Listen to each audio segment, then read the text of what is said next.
मेरे दोस्तों, स्ट्रोक के पेशेंट्स यानी लकवे के पेशेंट में सबसे इंपॉर्टेंट इशू होता है ब्लड प्रेशर को प्रिवेंट करना या उसको मैनेज करना। अक्सर जब किसी को लकवे का प्रॉब्लम होता है उसमें सबसे इंपॉर्टेंट रिस्क फैक्टर अगर कोई होता है तो वो ब्लड प्रेशर ही होता है। यदि इसे हम प्रॉपर तरह से मैनेज कर सके तो लकवे के दौरान का मैनेजमेंट और लकवे के बाद दोबारा प्रॉब्लम्स आने का रिस्क में काफ़ी सिग्निफिकेंट डिफरेंस देखा जा सकता है। तो इसलिए हाइपरटेंशन मैनेजमेंट स्ट्रोक मैनेजमेंट का सबसे इंपॉर्टेंट पार्ट माना जाता है। आज उन्हीं एस्पेक्ट्स को हम डिस्कस करेंगे। यूजली लकवे के दौरान ब्लड प्रेशर का कैसे मैनेजमेंट किया जाता है उसको हमने सेपरेट वीडियो में डिस्कस किया है। आज ओवरऑल हाइपरटेंशन मैनेजमेंट पर डिटेल ओवरव्यू करेंगे। टॉपिक पर जाने से पहले जो लोग हमारे चैनल पर नए हैं उन्हें रिक्वेस्ट करूँगा कि चैनल को सब्सक्राइब करें, वीडियोज़ को लाइक करें, शेयर करें, फॉलो करें, कमेंट करें पूरा दिन।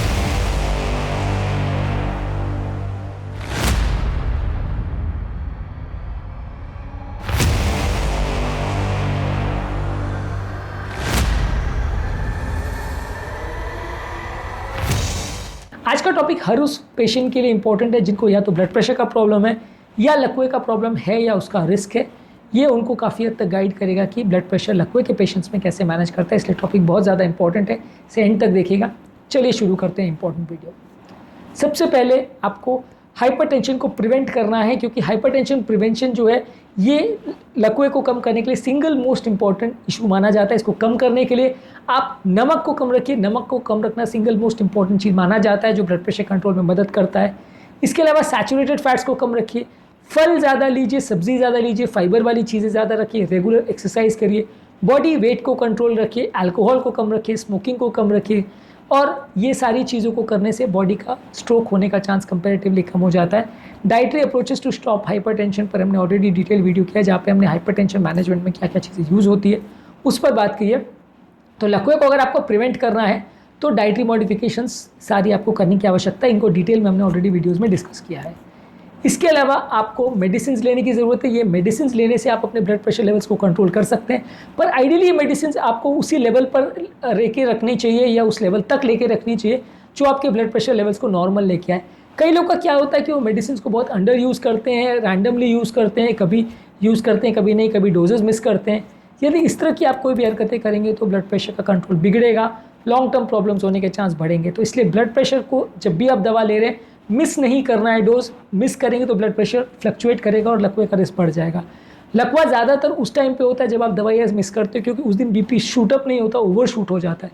कहने का मतलब ये है कि मान लीजिए आपका 160 ब्लड प्रेशर है, आपने दवाइयों के माध्यम से उसको 120 लेके आए, लेकिन जिस दिन आप दवा मिस करते हो तो उस दिन आपका ब्लड प्रेशर 160 जाने के बदले 200 भी जा सकता है, यानी ओवर शूट कर जाएगा। बेसलाइन 160 से 120 लाए, लेकिन जब मिस किया तो 160 के बदले वो बहुत हाई लेवल पर चला जाएगा और उतना हाई लेवल बॉडी नहीं झेल पाएगी।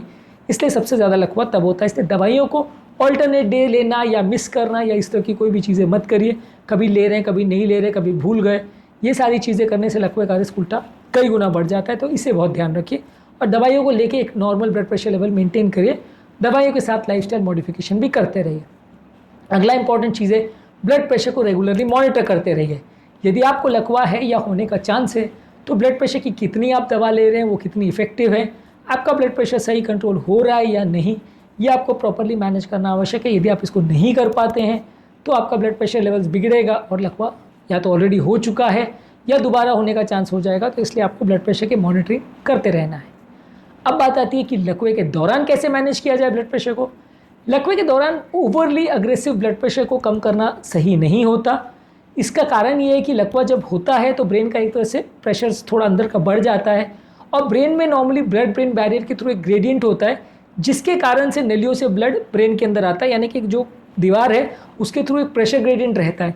जब इंटरनल प्रेशर ब्रेन का बढ़ जाता है तो बाहर का प्रेशर अगर कम होगा तो ब्रेन के अंदर ब्लड सप्लाई और कॉम्प्रोमाइज़ हो जाएगा और व्यक्ति और बिगड़ जाएगा उसका लकवा।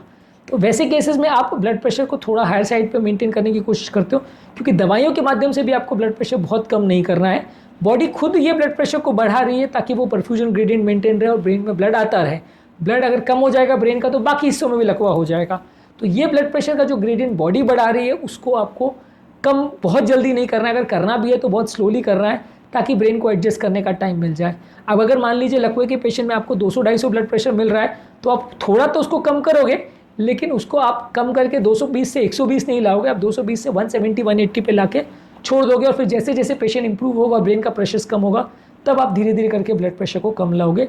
उसमें आप 160-170 के आसपास ही ब्लड प्रेशर थोड़ा मेंटेन करने की कोशिश करते हो। कारण इसका ये है कि ब्रेन का परफ्यूजन प्रेशर कॉम्प्रोमाइज़ हो जाएगा।